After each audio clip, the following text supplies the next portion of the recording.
Today we're speaking with Ian Robin, who's the head of commercial development business for Skype. Ian, how are you? I'm fine, thanks Rich. How are you?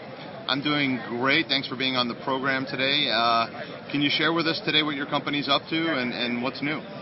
Yeah, we've been doing a lot of announcements recently. We've really been focusing on mobile for some time, as your readers are probably aware. But now we're looking at business as a major growth area for Skype going forward.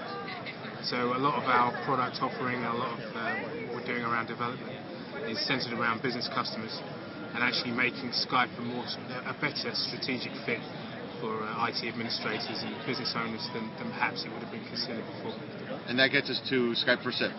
Yeah, Skype for SIP. I mean, Skype for SIP is one product, but I think connecting to phone systems is integral to being taken seriously by a business. If a business invests a lot of money into its PBX, you can't expect the business to ignore PBX when looking at a communication product. So we've really made an effort last year to look at SIP quite seriously, and also Asterisk. So we have Skype for Asterisk and Skype for SIP, and we hope to be able to get Skype in front of IT administrators and actually get Skype onto phone systems. So making, and more importantly, receiving calls from the Skype community on your phone system should be something that every business is aware of and has an opinion about, and more importantly, is able to do.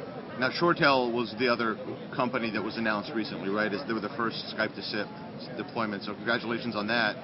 What other kinds of things can we expect from your company going forward? So recently as well, we've just done SIP XCS, which is part of the SIP Foundry portfolio. So we're now compatible with Shoretel and SIP Foundry, which means that we can do Shoretel and Nortel PBXs as well. Well, that's tremendous. In a short amount of time, that's a lot of interoperability. Indeed, and we've got a lot more coming. We're working on things. We've had our Skype for SIP product in beta for about 4 months now, and we've been working hard behind the scenes with TechVision over in Texas to really hone the Skype for SIP product and make sure that when we go to gold launch, because we're still in beta with it, when we do go to gold launch, it'll be ready for most of the phone systems worldwide. Because you have to bear in mind, with something like SIP, it's like there's lots of different SIP PBXs out there, and saying you're SIP compatible is one thing, but it's not until you actually go to deploy it, as most channel resellers would realise that you realise whether something really works with it or not. So we don't want those kind of mistakes. We want to make sure that we're interoperable with all the major players. I was at a Dialogic conference 3 years ago or so, and one of the things that someone said at the conference was they were semi-joking that soon we'll need a SIP-to-SIP gateway, which is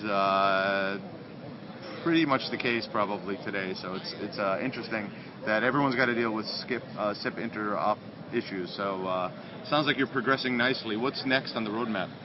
So for us, Skype for SIP is an ongoing project, but the real big news for us is we've made a strategic decision to look at the channel. We know that we have Skype as a business has been built on our consumer proposition. But when you enter into business customers, you need to provide installation, configuration, maintenance, support contracts, things like that. And that's something that Skype it's got limited capabilities to achieve.